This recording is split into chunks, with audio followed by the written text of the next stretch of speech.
Today, we're diving into a topic that every homeowner should know: the five biggest interior design mistakes that cheapen your home. And of course, I'll tell you exactly how to fix them. Whether you live in a small apartment or a larger house, whether your budget is modest or generous, these tips will help you avoid common decor missteps and create a home that feels elegant, intentional, and like it costs way more than it did.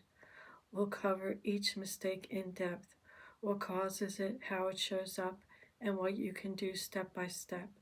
So grab a notebook and let's get started. Stick around until the end. I'll also share a bonus tip that many people miss but can elevate your space instantly.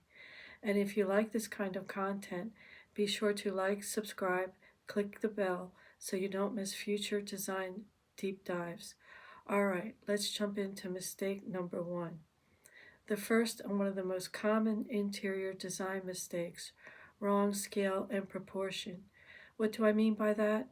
It means your furniture, rugs, art, even accessories don't match the size of your room or the other elements in the room.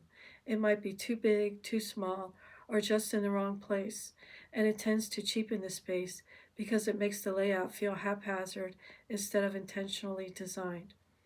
Why it happens: you fall in love with a piece and buy it without measuring. For example, a massive sofa that looks amazing in the showroom but takes over your living room. Rugs that are too small for the seating area, making everything look floating. Art and decor that are either tiny on a large wall or oversized and overwhelming.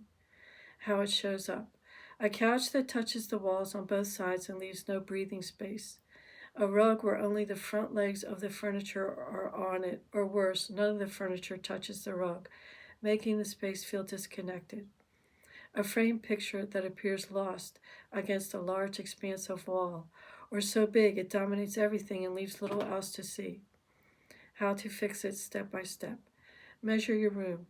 Note length, width, ceiling height, doorways, windows, all of this matters. Create a floor plan or sketch. Use tape on the floor or an app to map where key furniture will go.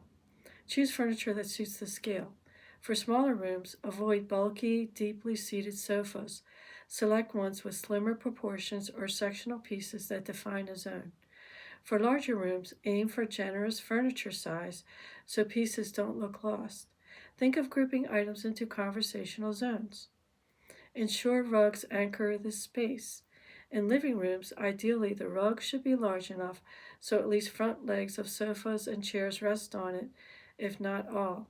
Smaller rugs often cheapen the look. Art and decor. Choose art that works with the wall size. A good rule: hang the center of artwork around 57 to 60 inches from the floor, which is eye level. Leave breathing space. Don't push everything to the walls. Floating furniture arrangements often look more high end. Taking time to get scale right will make your space feel designed rather than stuffed. Let's move on to the next big mistake. Mistake number two: relying on cheap or generic lighting and fixtures, or worse, treating lighting like an afterthought. Good lighting is one of those design elements that, when done right, you don't notice. When done wrong, you absolutely do. It can instantly make your home feel inexpensive or flat. Why it happens: you pick one overhead fixture, often the builder grade light, and call it done. No thought is given to layering light, for example, ambient, task, and accent. Fixtures are too small, too plain, or in the wrong finish for the rest of the decor. How it shows up: a single harsh ceiling light that leaves shadows makes a room feel cold or uninviting. Lack of lamps or accent lighting means the room lacks depth and dimension. Fixtures that clash with decor, for example, chrome builder light in a warm natural wood room. How to fix it step by step. Plan lighting early. Before you pick paint or furniture, think about lighting zones in your room. Layer your lighting. Ambient is general overhead. Task are reading lamps and under cabinet lights. Accent are wall sconces, picture lights, and uplighting. Choose warm bulb temperatures. Aim for 2700K to 3000K for living areas to keep it cozy. Update fixtures where needed. Even swapping a builder grade light for a stylish but affordable pendant or wall sconce can elevate the whole room. Consider dimmers. Allow you to change mood and avoid harsh lighting. Match finishes thoughtfully. Choose furniture finishes that tie into your decor: bronze, matte black, and brushed nickel, rather than random chrome that screams everything else came later. Good lighting doesn't have to break the bank, but skipping it can make your space feel budget. On to mistake number 3. Mistake 3: having everything too matchy and lacking personality. In other words, your home ends up looking like a furniture showroom instead of your home. When furniture, decor, and fabrics all match exactly, the space can feel flat and uninspired. Why it happens: you buy a full furniture set, sofa plus chairs plus table, that's designed to go together. Every piece has the same material, color, finish.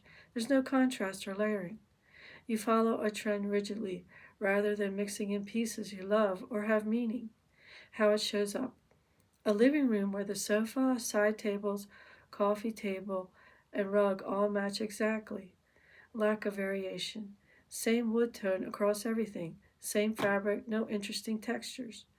A home that feels cold, generic, and untouched. How to fix it step by step. Start with anchor pieces: a sofa or large piece with a neutral but interesting finish. Mix materials and finishes. For example, pair a wood coffee table with a metal side table, a velvet accent chair, etc. This layering adds depth. Keeping some you pieces. Incorporate items you love, maybe a vintage find, artwork, a travel souvenir, so your space reflects you.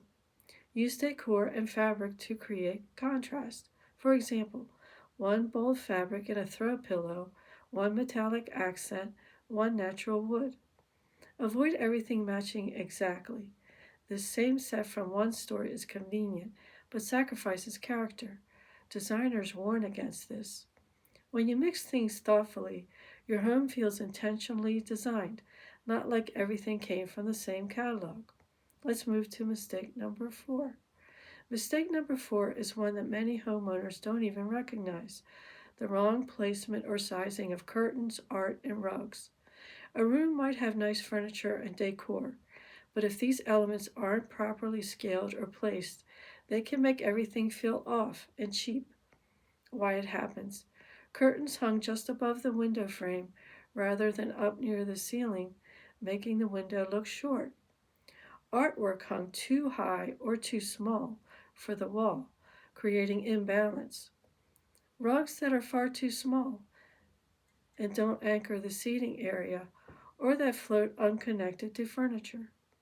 How it shows up: a living room with 84-inch curtains in a room with 9-foot ceilings. The curtains stop well short of the ceiling, visually lowering the height. A painting that's tiny and hung way up high looks like an afterthought. A rug where the furniture sits completely outside it, making the room feel disjointed. How to fix it step by step. Curtains: hang as high as possible, just below the ceiling or molding, to visually raise height. Extend width beyond window frame to widen the view. Artwork: hang so the center is around 57 to 60 inches from the floor, which is eye level. Choose art that fits the width of the furniture beneath. Example, a sofa. For a sofa, art should occupy 2/3 of the width of the sofa.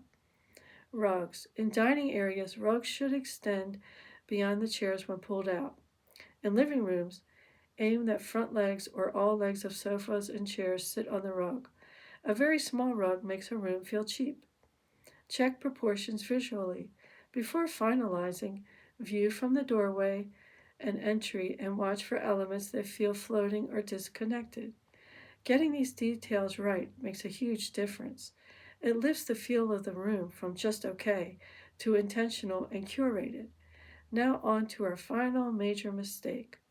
Mistake number 5, ignoring layering, whether that is color contrast, texture mix, layering lighting, or material finishes, and as a result, your space ends up flat, uninspiring, or worst case, cheap in feel.